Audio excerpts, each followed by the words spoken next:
براہ راست آپ کو اس وقت دکھا رہے ہیں وفاقی وزیر اطلاعات و نشریات عطا طاہر اس وقت نیوز کانفرنس کر رہے ہیں اور اس کی مذمت کی. تو یہ باقاعدہ ایک ٹارگیٹڈ کیمپین ہے، اور اس ٹارگیٹڈ کیمپین کے ذریعے نہ صرف صحافیوں کو نشانہ بنایا جا رہا ہے بلکہ ان کی تفصیلات شیئر کی جا رہی ہیں، اور ارادہ یہ ہے کہ ان کو نقصان پہنچایا جائے. جو سید مزمل کے ساتھ لاہور میں ہوا اس پہ قانونی کارروائی جو ہے وہ عمل میں لائی جا چکی، اور قانونی کارروائی عمل میں لائے جانے کے بعد دونوں ملزمان جو ہیں وہ گرفتار ہو چکے. مگر بات یہ ہے کہ یہ صحافیوں کے ساتھ یہ آن لائن ہراسمنٹ یا ان کو اٹیک کرنے کے حوالے سے جو انسینٹیو دیا جا رہا ہے تحریک انصاف کی طرف سے، پی ایف یو جے نے اس کی مذمت کی ہے. میں بطور وزیر اطلاعات ہم نے اس کا نوٹس لیا ہے، اور صحافیوں کے بچوں کی ڈیٹیلز کو شیئر کرنا، صحافیوں کے ایڈریس شیئر کرنا، اور اس کے بعد کہنا کہ جی ان کو نقصان پہنچاؤ، تو خود تو تم لوگ بھاگ گئے ادھر ڈی چوک سے پیچھے ہی سے اور دوڑ لگا دی. تو میرا تو سوال وہی ہے کہ دوڑ کیوں لگائی؟ اب دوڑ کیوں لگائی کہ چکر میں آپ اب صحافیوں کو ٹارگٹ کر رہے ہیں، ان کے بچوں کے نام شیئر کر رہے ہیں، تصویریں شیئر کر رہے ہیں، ان کے گھر کے ایڈریس شیئر کر رہے ہیں. تو یہ تو کسی صورت بھی قابل قبول نہیں ہے. آپ کو پہلے ہی کہا تھا کہ یہ جو کی بورڈ پہ بیٹھ کے 100 طرح کی آپ چیزیں لکھتے ہیں، اس میں آپ میں یہ سکت نہیں ہے کہ آن گراؤنڈ اس کا مظاہرہ کر سکیں، اور نہ یہ سکت آپ میں تھی. آپ کے پاس اگر لوگ ہوتے اور کے پی کے ہی لوگوں نے اگر آپ کی فائنل کال یہ ہوتی ہے کہ جی اس کے بعد بس اب ختم ہے، ہم ہر چیز اڑا کے رکھ دیں گے، مگر پھر سوال یہ ہے کہ دوڑ کیوں لگائی اگر فائنل کال تھی؟ اس کا جواب نہیں ہے کہ دوڑ کیوں لگائی. آپس میں لڑائیاں، اختلافات، تقسیم، نفرت، جو آپ نے قوم میں نفرت اور تقسیم کے بیج بوئے تھے اور جو سیاست میں تقسیم اور نفرت کے بیج بوئے تھے، آج وہی فصل آپ خود کاٹ رہے ہیں کہ آپ کی پارٹی انتشار کا شکار ہے، تقسیم کا شکار ہے، اور پارٹی کے اندر جو معاملات چل رہے ہیں.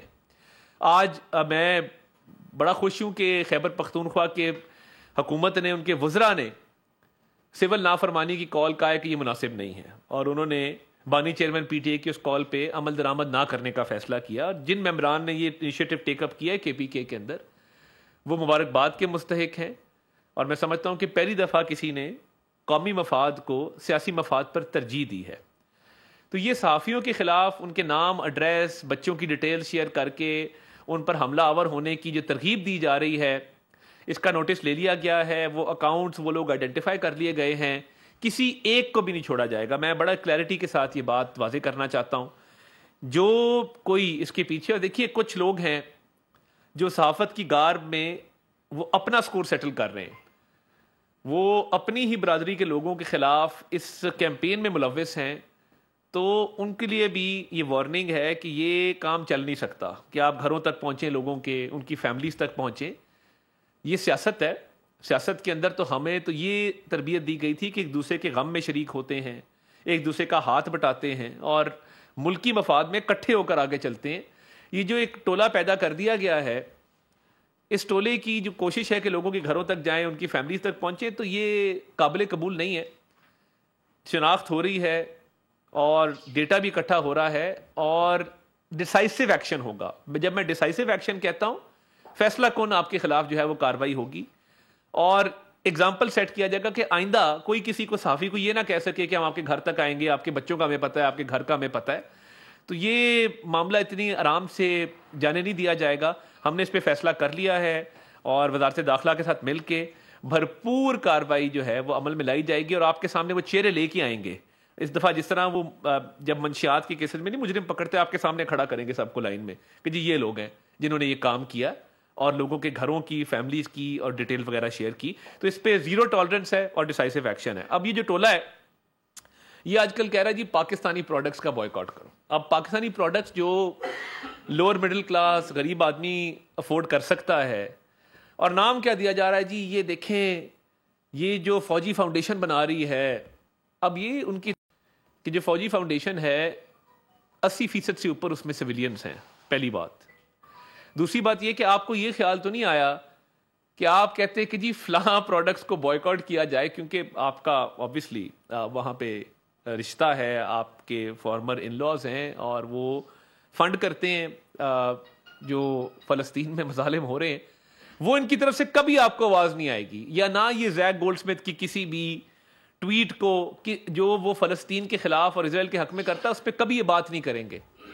یہ بات کریں کہ پاکستانی پروڈکٹس کو بوائیکاٹ کرو, سستی پروڈکٹس ہیں اور عام آدمی اس کو یوز کرتا ہے اور یوز کرے گا, اور اس کی پرائسز بھی اوپر جا رہی ہے, سٹاکس بھی اوپر جا رہے ہیں.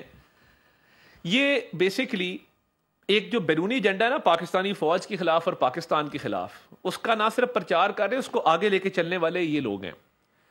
اور کئی دفعہ ان کی پارٹی میں بڑے ذہین لوگ بھی ہیں جو اس سے اگری نہیں کرتے, مگر یہ پاکستانی پروڈکٹس کو بوائیکاٹ کرو, مگر یہ کبھی بھی ادھر نہیں جائیں گے. فلسطین کے حوالے سے یہ اے پی سی میں کیوں نہیں آئے, بالکل کلیئر ہے, ان کو منع کیا گیا تھا گولڈ سمتھس کی طرف سے, انہوں نے نہیں جانا اس کے اندر, یہ نہیں گئے.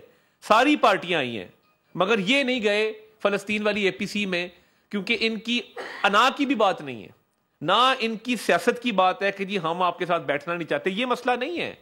فلسطین پہ تو مجھے کہیں کہ میں کالے چور کے ساتھ بھی بیٹھنے کو تیار ہوں, مگر یہ کیوں نہیں بیٹھے؟ ان کا مسئلہ یہ ہے کہ ان کو منع کیا گیا تھا گولڈ سمتھس کی طرف سے کہ آپ نے کسی ایسی کیمپین میں شریک نہیں ہونا, بیکاز ہم آپ کی فنڈنگ کر رہے ہیں, اور جب آپ کو گولڈ سمتھس کی طرف سے فنڈنگ آتی ہے تو اس میں آبویسلی وہ کہتے ہیں کہ آپ نے پھر ہمارے حق میں بات کرنی, ہمارے خلاف کوئی بات نہیں کرنی. تو یہ اے پی سی میں نہیں آئے ہیں. اب فلسطین کی اے پی سی میں نہ جانا اور ساتھ ہی کہنا کہ پاکستانی پروڈکٹس بوائیکاٹ کرو. اب ایک چھوٹی سی پروڈکٹ اگر کارن فلیکس لے لیں لوکل پروڈیوسڈ, اس میں اور باہر کی پروڈکٹ یا ملٹی نیشنل کی پروڈکٹ میں 1000-1200 روپے کا فرق ہے. یہ کیا چاہتے ہیں؟ یہ بالکل واضح ہے. اور جن ملکوں میں فوج کو کمزور کیا جاتا ہے, کیوں کیا جاتا ہے؟ میں یہ سوال ہے آپ سے. جو فوج شہادتیں برداشت کر رہی ہے, روز آپریشن ہوتے ہیں, اس میں جوان بھی شہید ہو رہے ہیں, افسر بھی شہید ہو رہے ہیں, لاشیں گھروں میں جاتی, قرآن مچ جاتا ہے, بچے یتیم ہو جاتے ہیں, ساری عمر کا ایک جو ہے وہ غم برداشت کرتے ہیں. کیوں کر رہے ہیں؟ اس ملک و قوم کی خاطر, اس ملک کی بقا کی خاطر. جن ملکوں میں نام کسی ملک کا نہیں لینا چاہتا, جن ملکوں میں فوج کمزور ہوتی ہے, اور جو کوئی بھی فوج اور عوام کے درمیان دراڑ پیدا کرتا ہے, وہ بیرونی طور پہ ملک کو کمزور کر دیتا ہے کہ کوئی نہ کوئی بیرونی طاقت جو ہے وہ زور آزمائی ملک کے ساتھ کر سکے. یہ بڑی سمپل جو ہے بات ہے کہ فوج سٹرونگ ہے تو آپ کا ملک سٹرونگ ہے, فوج سٹرونگ نہیں ہے تو آپ کا ملک سٹرونگ نہیں ہے. ہمیں جو باہر عزت ملتی ہے مسلم ممالک کے اندر, باقی دیگر ممالک کے اندر, وہ ہماری ملٹری مائٹ کو مانتے ہیں, وہ مانتے ہیں کہ سب سے پروفیشنل فوج ہے, وہ مانتے ہیں کہ دنیا میں اس کا ایک سٹینڈرڈ ہے. مگر مسئلہ کیا ہے کہ ایک یہ جماعت فوج کو کمزور کرنا چاہتی ہے تاکہ بیرونی کوئی نہ کوئی اس سے فائدہ اٹھا سکے. اتنی کمزور تو فوج کبھی بھی نہیں تھی نا بھائی, جتنا آپ کرنا چاہتے ہیں, جو دراڑ پیدا کرنا چاہتے ہیں. آپ کا ایجنڈا ہمیں پتہ ہے کہ آپ کیوں گولڈ سمتھس کے کہنے پہ آپریشن گولڈ سمتھ بڑا پوری دنیا کو پتہ ہے اس بات کا, مگر آپ یہ کیوں کرنا چاہ رہے ہیں؟ آپ چاہتے ہیں کہ ملک کے اندر انتشار ہو. 9 مئی کو کیا کوشش تھی؟ 9 مئی کو کبھی آپ کو بھولنے نہیں دیں گے ہم. 9 مئی اور 26 نومبر کو کوشش یہی تھی, ملک کے اندر اتنی انارکی, اتنا انتشار پھیلا دو, فوج کو کمزور کرو, لوگوں کو فوج کے خلاف اکساؤ تاکہ بیرونی طاقتیں اس کا فائدہ اٹھا سکیں. یہ بالکل کلیئر ان کی پالیسی ہے. تو کل بھی وزیر اعظم نے لا اینڈ آرڈر کی میٹنگ لی, انتشار پھیلانے والے کسی ایک شخص کو بھی نہیں چھوڑا جائے گا. یہ بالکل کلیئر ہے. آئندہ یہ جرت نہیں کریں گے کیونکہ دوڑ یہ لگا چکے, بھاگ چکے ہیں. اور یہ جو فرار تھا کہ بشرا ڈال رہی ہے علی امین پہ, علی امین ڈال رہا ہے بشرا کے اوپر, تو یہ اندرونی طور پہ خود کمزور ہیں. اور کمزور کس کو کر رہے ہیں جی؟ فوج کو. بھئی آپ میں اتنی ہمت ہے, آپ میں اتنی سخت ہے کہ آپ فوج سے ٹکر لے سکیں. وہ ایک صاحب تھے, وہ کہتے تھے ہم ٹکر کے لوگ ہیں. وہ ٹکر کے لوگ, تھکڑ سے لوگ بھی نہیں نکلے. تو ٹکر کے لوگ ہیں جی, ایک بیانیہ بنا دیجیے ٹکر کے لوگ ہیں. تو یہ بیسکلی جو ساری طریقے انصاف کی انتشار کی گیم ہے, وہ پاکستان کو اندرونی بیرونی طور پہ کمزور کر کے اور پاکستان میں انارکی پھیلانے کی گیم ہے, جس میں وہ کبھی کامیاب نہیں ہوں گے. اس میں جو ڈیجیٹل دہشت گردی ہے, جس میں اب جرنلسٹ کو ٹارگٹ کر رہے ہیں, اس کا بھی تدارک کریں گے, اور جو لوگ انتشار پھیلانے میں آگے تھے ان کا بھی انشاءاللہ بندوبست کریں گے. بہت شکریہ. صاحب آپ نے صحافیوں کے حوالے سے بات کی تو جی ابھی پی ٹی آئی کی طرف سے اگر کوئی ڈیٹا شیئر ہو رہا ہے یا صحافیوں کے ساتھ کچھ ہو رہا ہے تو ابھی ریسنٹلی مطیع اللہ جان کے اوپر ایک ایسے فیک قسم کا ایف آئی آر درج ہو بہت گیا اچھی بات. اور اس پہ پھر وفاقی حکومت کا کوئی اسٹیٹمنٹ نہیں, میں بڑا کلیئر ہوں اس پہ. میں نے اس پہ اسٹیٹمنٹ بھی دیا, پریس کانفرنس کی. دیکھیے متی کا معاملہ حل ہو چکا, متی صحیح سلامت گھر آ چکے, اور باقی جو بھی پولیس انویسٹیگیشن کرے گی وہ اپنے طور پہ کرے گی. مگر میں یہ سمجھتا ہوں کہ اس معاملے کا حل ہو جانا خوش اسلوبی سے اور ان کا گھر آ جانا فی الفور وہ اس بات کی دلیل ہے کہ وہ معاملہ خوش اسلوبی کے ساتھ جو ہے وہ حل ہو گیا. اور میں آگے جو بھی انویسٹیگیشن ہوگی میرٹ پہ ہونی چاہیے, قانون اور انصاف کے مطابق ہونی چاہیے, کسی کے ساتھ کوئی زیادتی نہیں ہونی چاہیے. تو اس پہ بالکل ہمارا کلیئر سٹانس ہے, اس پہ کئی دفعہ بات کر چکے. اچھا طارق صاحب, ایک تو یہ دیکھنے میں آیا کہ جو یہ کمپین ہے اس قسم کی چلتی ہیں کہ آپ کوئی خبر بھی شیئر کریں تو اس کے اوپر جو وہ ایک الزام تراشی اور گالیوں کا سلسلہ شروع ہو جاتا ہے. تو زیادہ تر اس میں جو نیٹ ورک ہے وہ باہر سے آپریٹ ہوتا ہے, اس کے لیے کیا لائحہ عمل اپنایا جائے؟ دیکھیے پہلے بہت سارے لوگوں کے آئی ڈی کارڈ بلاک کیے گئے ہیں, بہت سارے لوگوں کے پاسپورٹ بلاک کیے گئے ہیں, اور اس پہ بالکل زیرو ٹالرنس ہے. اور مزید بھی جو لوگ اس میں ملوث شریک پائے گئے وہ ٹریک اینڈ ٹریس لگا ہوا ہے, تو وہ ٹریک بھی ہوں گے, ٹریس بھی ہوں گے. اور دیکھیے دنیا کے کسی ملک میں اس بات کی اجازت نہیں ہوتی کہ آپ باہر بیٹھ کے ملک کے خلاف سازش کریں, ملک کی فوج کے خلاف سازش کریں, ملک کو نقصان پہنچانے کی کوشش کریں. وہ الاؤڈ ہی نہیں ہے نا. آپ میرے پہ تنقید کریں, 100 بسم اللہ. آپ پولیٹیکل پارٹیز پہ تنقید کریں. یار دنیا کے کسی ملک میں یہ الاؤڈ ہوتا ہے کہ آپ دفاعی ادارے کو جو ہے وہ تضحیک اور توہین کا نشانہ بنانا شروع کر دیں صرف سیاسی مقاصد کے لیے. مگر جو آپریشن گولڈ سمتھ کی میں بات کرتا ہوں وہ تو اب ہر بچے کو پتا ہے کہ وہ کیوں لانچ کیا گیا تھا, کس نے لانچ کیا تھا. آپ کو بھول گیا ہے کہ حکیم سعید نے کیا بات کی تھی, ڈاکٹر اسرار نے کیا بات کی تھی. تب تو یہ برسر اقتدار بھی نہیں آئے تھے, بہت دہائیوں پہلے وہ بات کر گئے. آج اس کی دلیلیں سامنے آ رہی ہیں کہ فوج اور عوام کے درمیان دراڑ پیدا کرو, فوج کو بدنام کرو, اندرونی بیرونی طور پہ کمزور کرو, اور جو ہے وہ جو آپریشن ہے اس کا جو ان کی پوری کوشش ہے کہ وہ پاکستان میں مسلط ہو. تو یہ بات ہے. مولانا فضل الرحمان اور مولانا طاہر اشرفی صاحب جو ہے کچھ آمنے سامنے لگ رہے. وفاقی حکومت نے بڑا اچھا اقدام کیا تھا کل کی پریس کانفرنس اور علماء کو اکٹھا کرنا, لیکن کیا مولانا فضل الرحمان کو منانے میں کے لیے وفاقی حکومت کس حد تک جو ہے وہ سنجیدگی کی کوشش کر رہے ہیں؟ جی ذیشان شاہ صاحب کا دوسرا سوال ہے, میں اس پہ میرے بھائی ہیں تو ضرور میں اس پہ ڈیٹیل میں جواب دوں گا. کہ دیکھیں کل جو ہم علماء کے ساتھ بیٹھے وہ تمام مکاتب فکر کے علماء تھے, 18,000 مدارس کی ریپرزنٹیشن کرنے والے علماء تھے. اور میں نے وہاں یہی بات کی کہ یہ علماء چاہتے ہیں کہ جو مدارس کا انتظام ہے وہ وزارت تعلیم کے ماتحت رہے. مولانا فضل الرحمان صاحب کی اور تجویز ہے, وہ صنعت کی طرف چاہتے ہیں اس کا وہ زیر انتظام رہے. اب 2018 سے اصلاحات کا ایک سلسلہ شروع ہے جس میں بڑے اچھے طریقے سے 18,000 مدارس کو رجسٹر کیا گیا ہے. تو مولانا صاحب ہمارے لیے قابل احترام ہیں. کل جو وہاں سے تجاویز آئیں اور جو مولانا کی تجاویز ہیں, حل اس کا یہ ہونا چاہیے سب کو قابل قبول ہو. اور اب دیکھیے یہ جو ڈویژن ہے ہم چاہتے ہیں کہ اس میں مل بیٹھ کے خوش اسلوبی سے اس کا وے فارورڈ نکل آئے.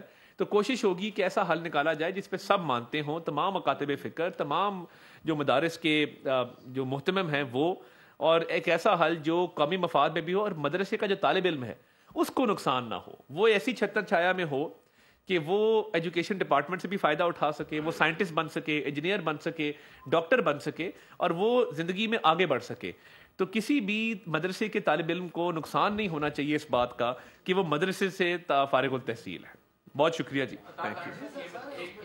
یہ بتائیے گا کہ کیا گورنمنٹ کو پہلے نہیں پتا تھا کہ اس طرح کا معاہدہ علماء اور حکومت کے درمیان موجود ہے جو بل پاس کیا گیا اور صدر کی طرف سے اعتراضات آنے پہ اس طرح؟ دیکھیں بات یہ ہے کہ اس وقت علماء کی طرف سے احتجاج نہیں کیا گیا تھا, اور وہ قانونی پیچیدگیاں جب سامنے آئیں تو پھر علماء نے اس پہ بات کی. جیسی علماء نے بات کی ہم سب کی سنتے ہیں, حکومت کا کام ہوتا ہے سب کی سننا اور اس کو آگے لے کے چلنا. تو کوشش کریں خوش اسلوبی سے. ثناء اللہ خان صاحب. ایک تو وہ کمیٹی بنائی ہے پی ٹی آئی نے مذاکرات کے لیے, جی تو حکومت کا کیا عمل ہے, مذاکرات وہ کریں گے اور کوئی کمیٹی شمیٹی بنائیں گے؟ دوسرا میرا میڈیا کے حوالے سے سوال ہے. جی آپ کیونکہ انفارمیشن منسٹر ہیں جی سر, پچھلے 2-2.5 سال میں بڑا ہائپر انفلیشن تھا, کہ میرے دوست سارے بیٹھے ہیں, کوئی میڈیا میں سب اسٹرکچر نہیں ہے, جس کو جب رکھتے ہیں جب نکال دیتے ہیں, کوئی کوشش کر رہے ہیں کہ مدارس والا معاملہ خوش اسلوبی کے ساتھ طے پا جائے. اس وقت گفتگو کی جا رہی ہے. وزیر اطلاعات و نشریات عطا تارڑ گفتگو کر رہے تھے.